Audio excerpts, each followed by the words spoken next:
Aarangkada na ang Munatu Festival ng Sarangani ngayong buwan. Kakaibang Munatu Festival umano ang aasahan ng mga taga-Sarangani ngayong taon dahil iniba nila ang konsepto ng festival para makaengganyo pa ng mas maraming turista. Nagpapatrol, Rehan Acosta.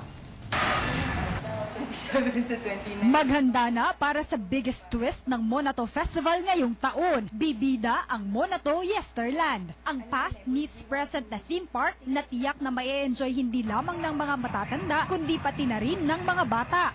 For us in Monato Festival 2014, na-notice namin na if it's cultural festival, parang hindi siya as attached to the young.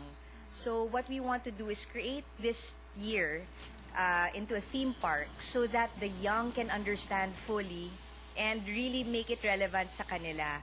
Ang meaning ng kultura natin, yung meaning ng history natin, kasi yung anthropomorphic jars nga, dito po siya nakita sa Sarangani. And then we also would like them to embrace their culture.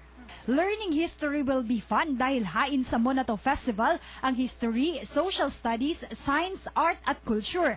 Aabangan ang 12 amazing attractions sa Capitol Grounds simula November 27 hanggang 29. Kabilang na ang Cave of the Ancient, Tribal Village, Sarangani Wildlife and Museum, Moro Cottages, Looms and Beads at marami pang iba. We are charging 50 pesos for an one-day unlimited all-access pass to attractions. Papasok po sa theme park libre. Pero kung papasok ka ng mga different attractions, may bayad na po yung per attraction. So kung gusto niyo na unlimited pass, 50 pesos lang po siya.